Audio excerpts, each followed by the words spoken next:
I want to pull up this story because I think it's a good opportunity to talk about Jen Psaki. We have this from The Independent.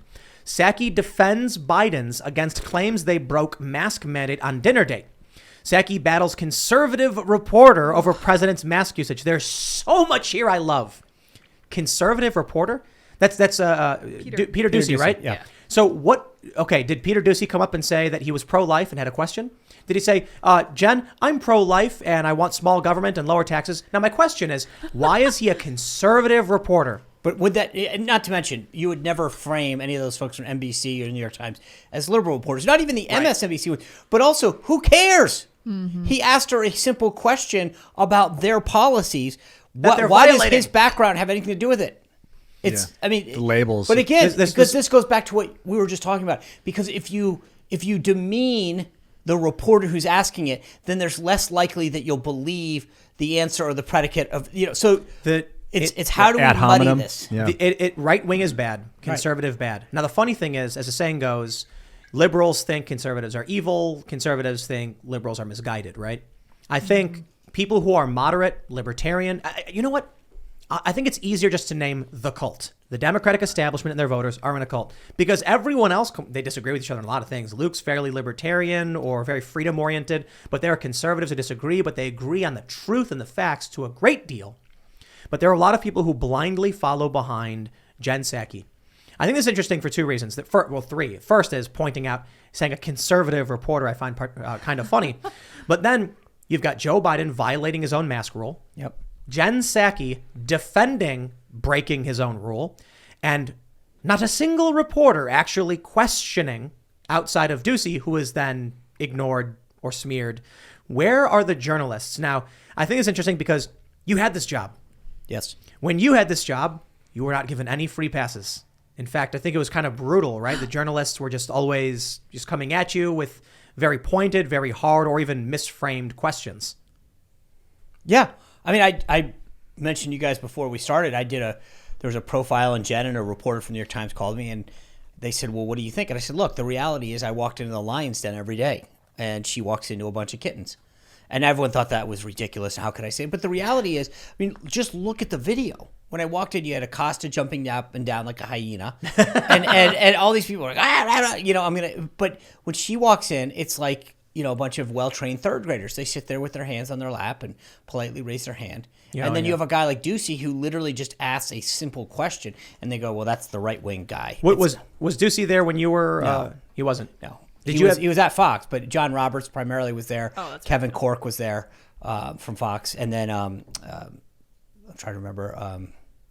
Come to me, but there was one other woman who worked, and she's now left Fox. But are there a lot of the same reporters that were there when you were there? No, not. There's some, but generally a lot of them switch over. It's a tough beat, so I think a lot of times when there's a switch of administration, the folks who were, say, covering Biden on the campaign trail will kind of tap in, if you will, to cover the White House because they know the candidate or it's their turn. And I think, frankly, there's a lot of burnout after you've been living, especially covering Donald Trump, where you have to be up early and stay up late just to stay up with the guy. Is it like 5 days a week? Oh, no, it's a 7 a week. Yeah, 24/7. 24/7. Yeah, I mean, you can be off some days, but it's like... You would do like 7 days in a row of speaking every day? Oh, so the way I worked for my tenure was on Sundays, I would try not to go into the office, but I was still, either on my computer or on an iPhone or what have you all day long. But Saturdays I was in and, every weekday. I don't want to blame Jen Psaki. There was a big, when she came in and the circle back stuff and the memes, I think they're funny. Circle back, I'll circle back. Come on, do your job. But I'm not going to blame a person who's hired to be a spokesperson. I mean, we get it. When the Deepwater Horizon thing happens in the Gulf of Mexico, do we expect BP to come out and be like, we're irresponsible and we caused a major oil spill? It's our fault. No, That's I didn't maybe expect isn't the right word. Well, also, look, a press secretary that walks out and says, look, I know my boss just said this, but they're nuts. I mean, you got about 8 seconds before they're like, can we take your badge and get out? That's just not how it works. You're like a lawyer, and I hate to use the analogy, but it's easy to make, that you don't get up there, you make the best case for the person you represent. That's it, plain and simple. You're not there to interpret for them. I would say sales rep is a better kind of description from my own personal Thank opinion. you. You're selling policies that, again, you can't really answer for. I mean, what else is... And I think that's probably more up. You don't go, to be honest with you, after about 3 weeks, the product sucks. That's just, but these are salespeople, and people need to understand, like, the word of the government is not gospel, it's sales. It's trying to convince you of a certain idea. This is why when like I said, when Psaki came in and conservatives were coming at her, I'm like, I don't care. You know what I really care about is the journalists who have decided to lay down their swords. They're no longer adversarial. And you can argue, but they ask her tough. No, they don't ask her questions. No, they don't. She says, I'll circle back, and we never hear anything. She's not being challenged on that. The only one who's doing anything is Ducey, and his questions typically are fairly good, normal questions. And they're respectful. But the media attacks him. But by the way, just so we're clear, she chooses not to call on anybody else. That's the token, right? And so Peter becomes the one person that she calls.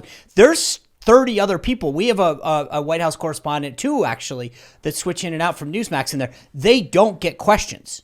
Neither do anyone else that's right-leaning. She calls on all of the mainstream guys and then throws the obligatory token question to Peter so that she can say that she sent one over. But nobody else in that briefing room gets one. I took questions from literally every single person in there. Not only that, but when I started, I actually did this. I killed the tradition of starting with the AP and working through the mainstream media backwards. I started in the back of the room and moved forwards. Wow. Because to me, that was very symbolic of what Trump was all about. And so I've thought, all right, how better to show this than not by calling on them? Didn't you guys do that Skype thing? We did. Yeah. So I brought in reporters that couldn't make it to the briefing room. But part of the reason was to allow issues that weren't coming up. It's all these guys are groupthink. So if CNN asked a question, then the Washington Post would say, following up on that. Well, what I wanted to know what was going on in Cleveland, in Providence, Rhode Island, and Seattle, so that you could hear an issue that was affecting real people in their communities about some federal land policy or a school, an education policy issue. But all that I ever got was Russia, Russia, Russia. So I figured, you know what? I have a feeling that people out in America don't necessarily all care about this. I don't, whether it's you or Psaki, I see a White House press secretary. Like Luke was saying, it's they're there to sell the policy. They're there to speak, to not interpret, I guess, but, to present the But you got to remember the other thing is Jen was at CNN prior to coming here. These are her colleagues. They're her buddies. Do you think they're going to attack her? She's going back there. Let's be fair. They could have pulled a homeless guy off the street, put him in there, and as fair enough. But my point is, like, but let's be honest. I mean, I agree with you. It literally, you could put anyone up there every day, and it won't significantly change. I love the Biden's fake question. Like, remember when that journalist came up to ask a question, but they asked something different, and he was like, "I thought you were going to ask about whatever." But Pelosi, think about this. We showed this in our show today. Pelosi stood in front of the press and was asked last week about the Build Back Better plan. And she said, you folks need to do a better job of selling it. Yes. I was like, amazing. Oh my God, you said the quiet part out loud. You literally chided them for not doing your job. But that's what they think.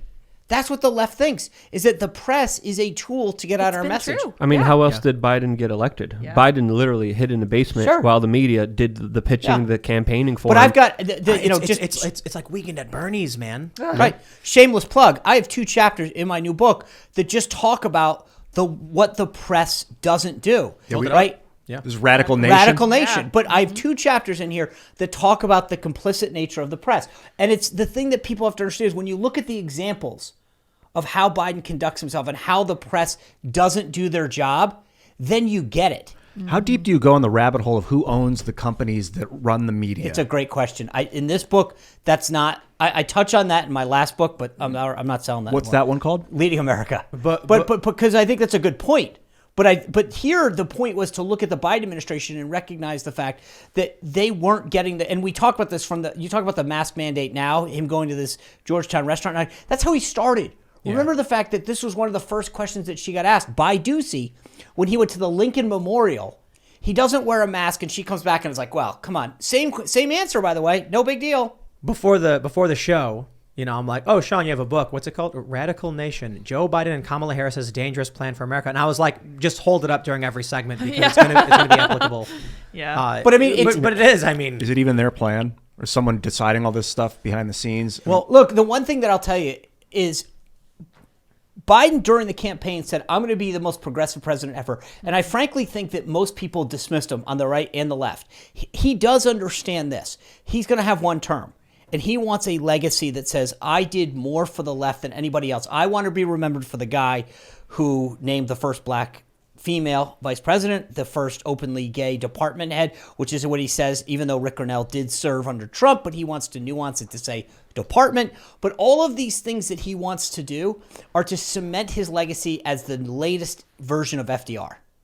Bunch of virtue signaling. The only issue is he's just, not there. He's not. He's like 13%. I have a different But can I just- understanding look, of it, to be honest with and you. I think he's a shallow man. I think special interests are using him to push through some of the most absurd, ridiculous, most craziest policies that they would never have the balls to do if there was a real candidate behind that presidency. That's my opinion. 2 Fridays ago at a press conference, he said this: if we pass my 1.2 and 3.5 pieces of legislation, Trillion The $1 trillion.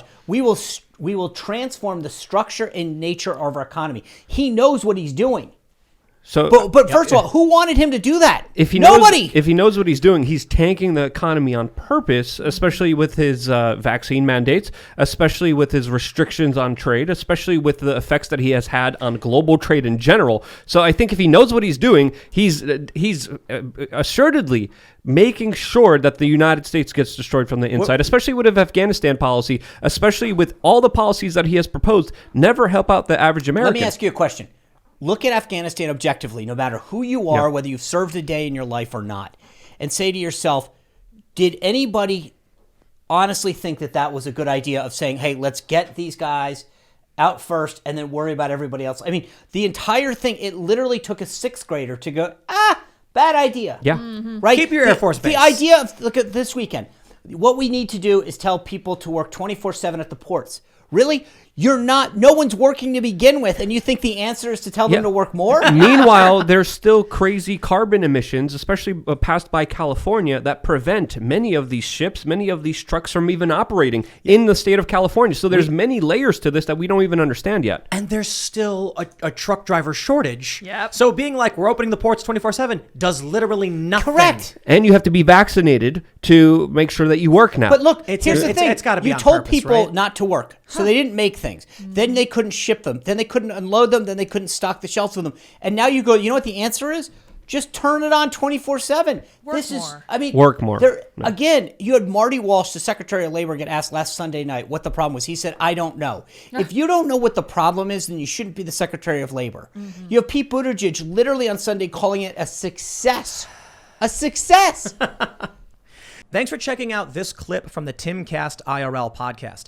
If you want to see the full show, come back to this channel, youtube.com/TimcastIRL, Monday through Friday at 8 p.m., where you can leave comments and super chat, and we actually will read your comments on the show. Don't forget to like, share, subscribe, and if you want exclusive members-only content, segments you can't get anywhere else, go to timcast.com, become a member, and we even have full bonus episodes. Thanks for hanging out, and we'll see you all next time.